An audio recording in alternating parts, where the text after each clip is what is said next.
اور مسجد اور ممبر سے آواز اٹھنا شروع ہو گئی عاصم منیر صاحب کے خلاف، تو یہ ایک نئی آگ لگ جائے گی اور عاصم منیر صاحب کی مشکلات میں بہت زیادہ اضافہ ہو جائے گا۔ پہلے ہی ان کی برانڈنگ نہیں ہو پا رہی، پہلے ہی وہ عوام میں مقبول نہیں ہو پا رہے،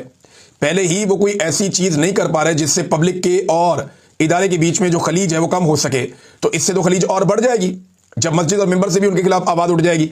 تو اب جناب جو علماء اکرام نے یہ سپیس حاصل کرنے کی کوشش کی اور جو باتیں کی ہیں وہ میں آپ کے سامنے رکھتا ہوں۔ نمبر ایک تو انہوں نے استثناء کو غیر اسلامی، غیر شرعی اور قرآن پاک کے خلاف قرار دے دیا۔ ایک چیز آپ نے یہ یاد رکھنی ہے۔ نمبر دو،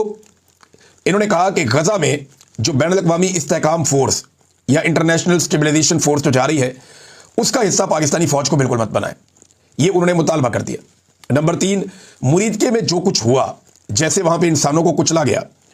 اور جس طرح لاشیں چھپائی گئیں، جس طرح زخمی چھپائے گئے،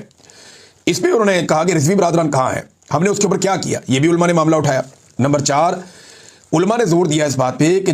چار دیواری سے باہر نکلیں، جب حکومت بدماش ہو جائے تو ہڑتالیں اور احتجاج جائز ہوتے ہیں۔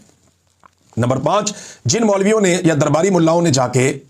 خوشامد کی عاصم منیر صاحب کی اور شہباز شریف صاحب کی اور جنہوں نے جوتے پالش کیے،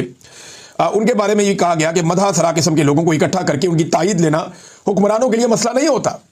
تو ان مولویوں کو بھی اپنے سے الگ کر دیا کہ یہ تو مدح سرائی کرنے والے مولوی ہیں، کمرشل قسم کے ملا ہیں۔ تو یہ گئے اور جا کے انہوں نے تعریفیں کر دی، جو ان کو بلایا گیا انہوں نے وہ کر دیا۔ پھر جو ایک طاہر اشرفی نے بات کی تھی بیعت لینے کی کہ وہ عاصم منیر کے ہاتھ پہ بیعت لینا چاہتے ہیں، 30 لاکھ علماء اور طلبہ بھی میرے ساتھ ہیں اور ہم بیعت کرتے ہیں عاصم منیر کے ہاتھ پہ، تو اس پہ مولویوں نے بہت ٹھوکا۔ یہ طاہر اشرفی صاحب کو علماء کرام نے چنگی بڑی کلاس لے لی انہوں نے،